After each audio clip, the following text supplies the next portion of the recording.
Hello, कहाँ हैं आप? आपने जो लोकेशन भेजा था मैं वहीं पे हूँ, लेकिन आप तो दिख नहीं रहे। अच्छा, आ गई आप। देखिए, एक बंदा खड़ा होगा ग्रे कलर की गाड़ी पे और एक सफेद कपड़ों में मामूली सा लड़का है, गाड़ी साफ कर रहा होगा। वही है जिससे आप मिलने के लिए आई हैं। अब देखिए। हेलो, एक बार आप गाड़ी का नंबर बता दीजिए, ऐसे तो पता नहीं चल रहा है मुझे। अरे, आप पहुंच ही गई हैं तो गाड़ी भी दिखी जाती। चलिए फिर भी गाड़ी नंबर बता देता हूँ। गाड़ी नंबर है 1415। गाड़ी का नंबर है 1415 और व्हाइट कलर के कपड़ों में गाड़ी साफ कर रहे हैं। मैम, गाड़ी नंबर 1415। एक मिनट, ये आप हैं? आप आ गई? कहाँ हैं आप? मुझे नहीं दिख रही हैं। पीछे देखिए।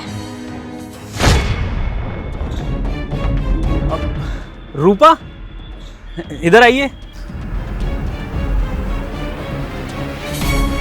हेलो रूपा, मैं विभोर। आप ही विभोर है जिससे मेरी शादी फिक्स हुई है? जी, मैं ही हूँ वो लड़का।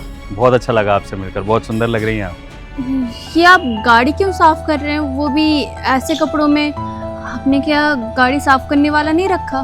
मेरी इतनी हैसियत कहाँ कि मैं गाड़ी रख सकूँ अपने लिए। मेरे पास तो कोई गाड़ी ही नहीं है। और रही बात कार सफाई की, तो यही तो मेरा काम है, यही मेरा पेशा है कि मैं दूसरों की कार साफ करता हूँ। तो बस वही काम कर रहा था और इस बीच में आपको मिलने के लिए भी बुला लिया। मतलब कि आप गाड़ी साफ करने वाले हैं? लेकिन जब हमारे रिश्ते की बात हो रही थी, आपने मेरे घर वालों को झूठ क्यों बोला कि आप बिजनेसमैन हो? सिंपल सी बात है ना मैडम, देख लिया होगा, एक अमीर लड़की, वेल सेटल्ड लड़की मिल रही है तो झूठ पे झूठ बोलते चले गए। वहाँ से फंसाने की कोशिश कर रहे थे आपको ताकि आपका सारा पैसा इनको मिल जाए। यही बात हो सकती है और क्या होगी। और जी माफ़ कीजिएगा, ये इतनी बड़ी सच्चाई मैंने आपसे छुपाई, लेकिन अब आप सामने आ गई हैं तो मैं ये सच्चाई आपके सामने रखना चाहता हूँ कि मैं एक मामूली सा कार सफाई वाला आदमी हूँ जिससे आप रिश्ते की बात करने आई हैं। और मैं ये फ़र्क भी जानता हूँ कि आप बहुत बड़ी कंपनी की मालकिन हैं, हमारा कोई स्टैंडर्ड मैच नहीं होता, लेकिन उसके बावजूद मैंने एक उम्मीद रखी कि क्या पता हमारी कोई जोड़ी बन जाए। लेकिन अगर मेरे झूठ बोलने से, मुझे इस हाल में देखने से आप मुझसे नाराज़ होती हैं और यहाँ से चली जाती हैं, तो मुझे इस बात का कोई शिकवा नहीं रहेगा, क्योंकि एटलीस्ट आप मुझे देखने तो आ गई। और मेरे को देखने के बाद अगर आप रिजेक्ट करें तो वो ज़्यादा अच्छा है मेरे लिए, बजाय कि फ़ोन पर आप मुझे बिना देखे रिजेक्ट कर दें, जस्ट मेरा काम जान के। देखिए, मैं आपके काम से नाराज़ नहीं हूँ, मैं आपसे नाराज़ हूँ क्योंकि आपने मेरे से ये सब छुपाया, आपने मुझे कुछ भी नहीं बताया। और हाँ, काम कोई भी हो, छोटा बड़ा मैटर नहीं करता है, इंसानियत मैटर करती है। और मुझे ये देख के बहुत अच्छा लगा कि आप सच्चे हैं, आपने अपनी सच्चाई मेरे सामने रखी। और मुझे इस बात से बहुत अच्छा लगा कि आपने ना सच बोलने की हिम्मत रखी। लेकिन मुझे एक बात बताइए, मैंने आपको ऑफिस बुलाया था मेरे, लेकिन आप नहीं आए। आपने मुझे ऐसे खुले में गर्मी में बुलाया, आपको ऑफिस आने में क्या प्रॉब्लम हो रही थी, बता सकते हैं? मुझे शर्म आ रही थी ऑफिस आने में, और मैं किस मुंह से आपके ऑफिस आकर आपसे मिलता। वहाँ पर इतने सारे लोग होंगे, आपके एम्प्लॉयज़, गार्ड्स, हर तरह के लोग, हर पोस्ट के लोग, और उनके सामने मैं आपसे इस हाल में मिलने आता और उनमें से किसी को भी ये बात पता लग जाती कि कंपनी की मालकिन से शादी के रिश्ते के लिए एक सफाई वाला बात करने आया है, तो सारे के सारे खिल्ली उड़ाते, ना सिर्फ मेरी बल्कि आपकी भी। तो अपनी और आपकी इज्जत की खातिर मैंने सोचा कि मैं आपको अकेले में बुला लेता हूँ।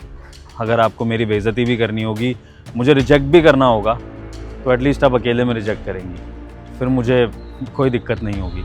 अब आप अगर मुझे शादी के लिए रिजेक्ट भी कर देंगी ना, तो मुझे कोई गम नहीं होगा।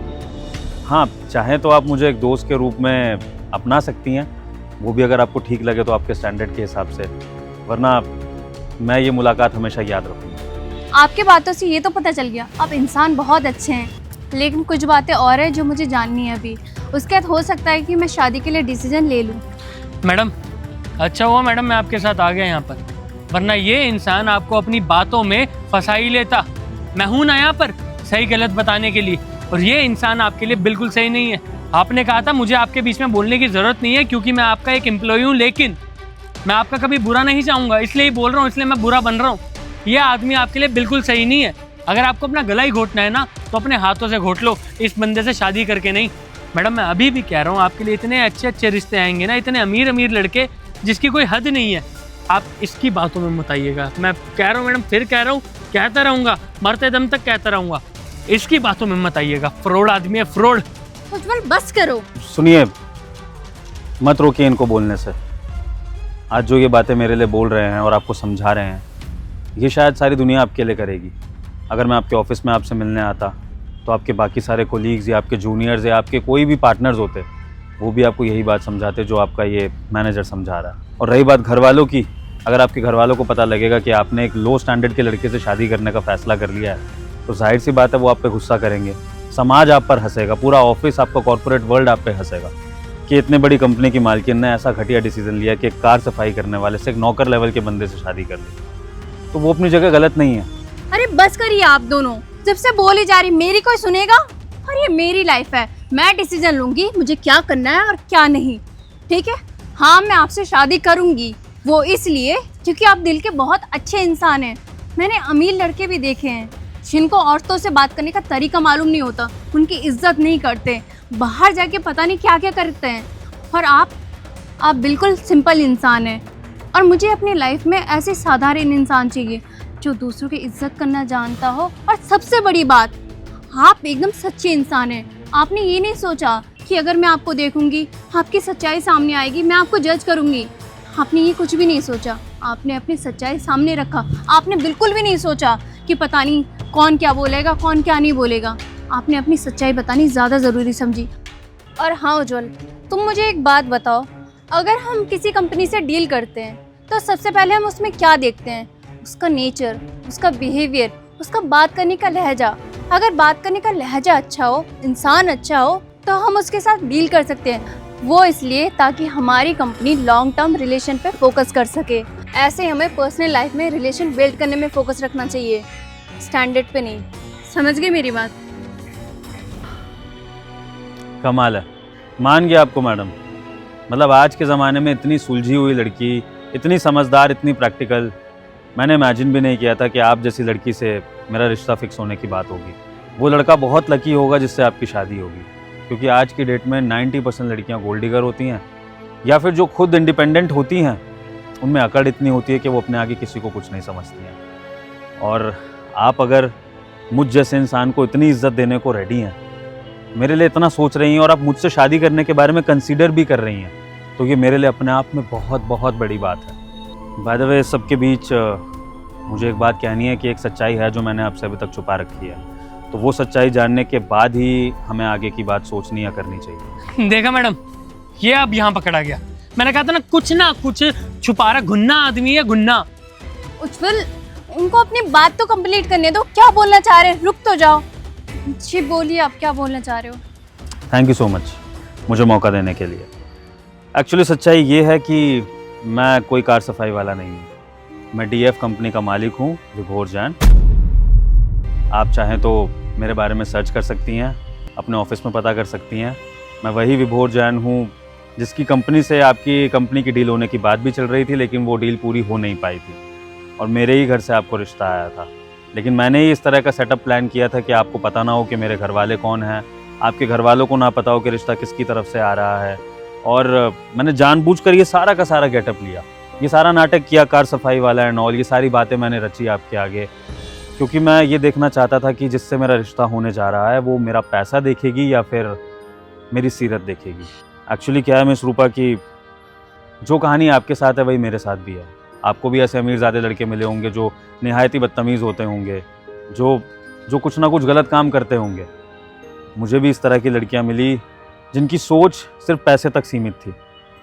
एक टाइम पे मेरा एक लड़की से रोका भी फिक्स हो गया था, लेकिन फिर पता लगा कि वो लड़की मेरे पैसों के पीछे थी और उसका ऑलरेडी अफेयर चल रहा था और उसने पूरी प्लानिंग बना रखी थी अपने बॉयफ्रेंड के साथ मुझे धोखा देने की, मेरी सारी जायदाद एलिमनी के नाम पर हड़पने की। तो बस तभी से मैं सतर्क हो गया था और मैंने अपने घर वालों को समझाया कि वो शादी की जल्दबाजी ना करें।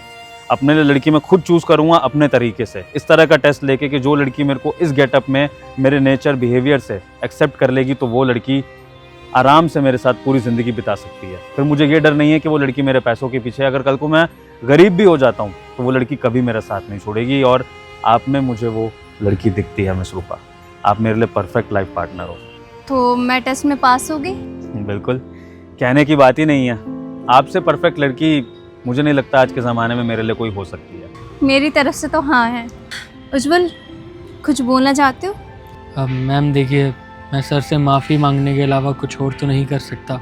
सर आप भी समझिए, मैं बस मैम की भलाई चाहता था और कुछ नहीं। सॉरी, मुझे माफ़ कर दीजिएगा।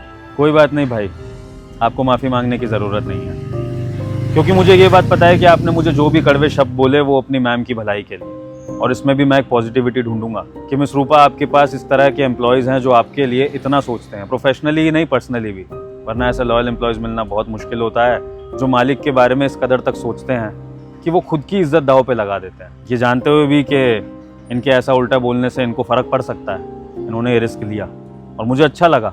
फ्यूचर में ऐसे ही लोग आपकी कंपनी को आगे बढ़ाएंगे। बस भाई एक सलाह और दूंगा कि कोई भी बात बोलने से पहले सिचुएशन को पूरी तरह से समझ लो, बात को जान लो, क्योंकि ज़रूरी नहीं जैसा दिखता हो वैसा होता हो। ओके, तो ठीक है, आज के लिए तो फिलहाल जो हमें एक दूसरे का टेस्ट लेना था हमने ले लिया। अब रिश्ते की मंजूरी हमारी तरफ से हो ही चुकी है, तो अगली मीटिंग घर वालों के साथ करते हैं। ठीक है, बाय। बस सी यू। ठीक है, मिलते हैं जल्दी, बाय।